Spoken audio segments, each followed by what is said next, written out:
Good morning, everybody. I want to talk about something this morning that's been on my mind to share. Okay, so this morning I woke up thinking about, and it's been on my mind for a while to try to give a good explanation of this. So I'll ask you guys, what is love? And you could even ask the question, well, first off, what is love? The world says love is love, which means it doesn't matter who or what you love. Love is love. See, people say that as a cop-out to, try to indulge in sin. But this isn't what this video is about. So I'm going to ask you again, what is love? And then I'm going to ask you, the reason why I'm going to ask you this is because I'm going to share this testimony with you guys about how when I met my woman, we met on Facebook, but I'm going to explain to you some of the things that happened to make that. It just blew my mind. So check it out. All right, first off, I looked on this Google thing, it's this AI thing, and I asked the question, what is biblical love? What is love in the biblical sense? Okay? And the reason why I asked this question is because it actually lines up with some experiences that I have, and I've never did this before. It lined up with some experiences that I've had, and it makes absolute sense to me. So check it out. In the Bible, love, particularly in its biblical sense, often refers to as agape. Agape is not primarily a feeling, but a selfless, sacrificial, and unconditional way of acting towards others. It involves seeking the well-being of others, even when it requires personal sacrifice. Love is exemplified by God's love. This love is exemplified by God's love for humanity and is considered a core principle for believers. So this love is exemplified by God's love.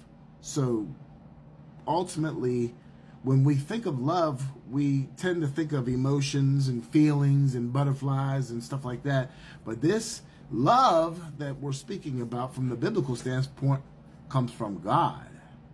This is encouraged by God. This is a reflection of God to us. Now, I used to think I knew what love meant, being nice, complimenting a woman, telling her how fine she was, giving her flowers, sending her candy, taking her out, showing her all that. All that stuff is good. But see, I was trying to do love on my own. Let me explain.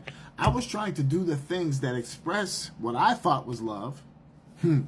But in reality, those were all self-serving actions to make me feel better. Well, I wouldn't say make me feel better, but to try and serve someone without having the true, the true root of love in me. So I was trying to do love without the actual essence of love in me. Do we understand what I'm saying? If we don't have the essence of love, we're not really fulfilling love, even though we think we are. It gets deep. Check it out. It says, seeking the well-being of others. Biblical love is not just a feeling. It's an active way of treating others that seek their own best interest regardless of their response. So it is a love that goes further beyond how we are being treated. It is a love that goes further beyond our own comprehension, because we're like, how can I comprehend this? Now, when I met my woman on Facebook, we talked. I was in a Christian singles group, and all I did was posted a picture. And I had all these likes, but one heart. All these likes, and there was one heart. So I said, well, who hearted my picture? So I looked, and it was her. And I said, she looks good. She's dark-skinned, just how I like them.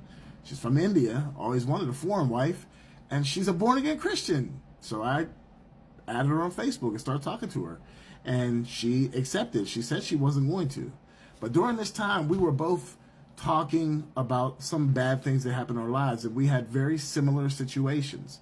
And one time I was talking to her, and I was playing Call of Duty on PlayStation 5. I was playing my Call of Duty, and then she started saying something to me about how a man hurt her.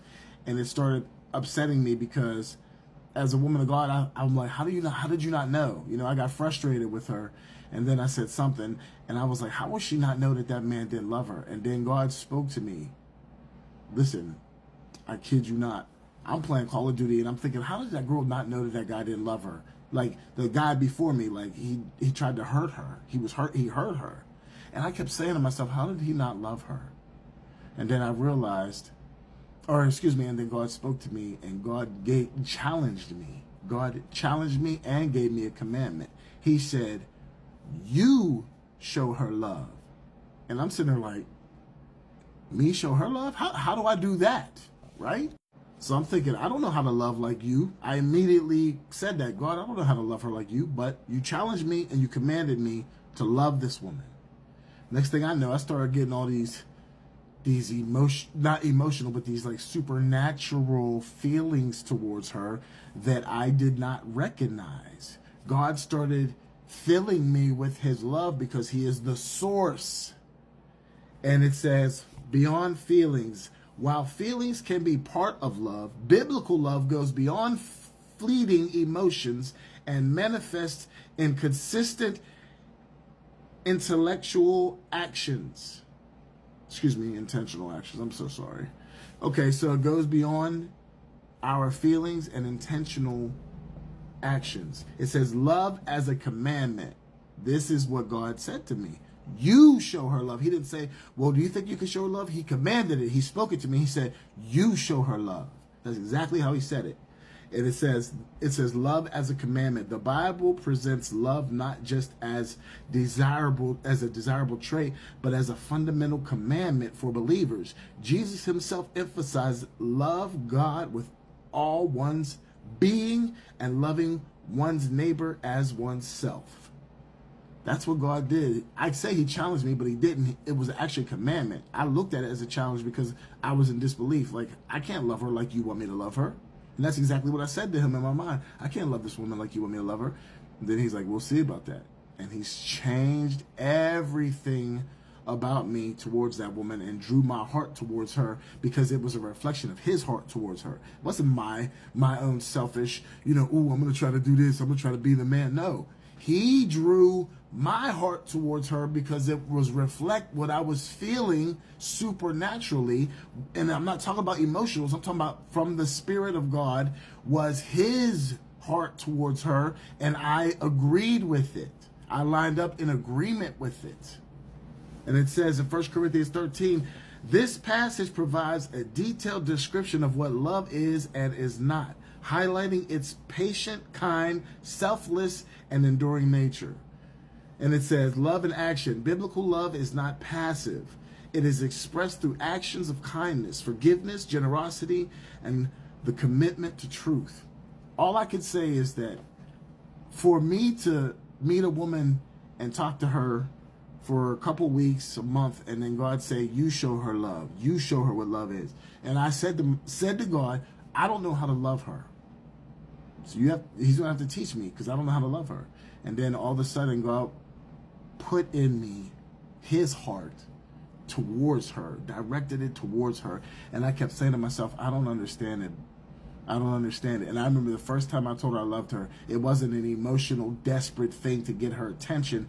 It was actual fact. I said, I can't understand this. I said, but I love you. And when I told her that, she was like, but she felt what I said and she knew that it was real. And I thank God for that because it was like at that moment, that's when I realized God is the one who gives us the ability to love, and it's not flesh driven. So that's why when people say, love is love, I use that little voice, just being silly. But when people say love is love like that, they have no clue what they're talking about. And that's why you look at them like they're crazy because they don't know what love is. They use that as a scapegoat to sin. But the reality is God's love is beyond our emotions and it lines up with truth. Truth is always the natural ability and thought process and movement and motion to do what is right and prosperous in the eyes of God. Naturally, supernaturally, love lines up with truth. In Jesus' name.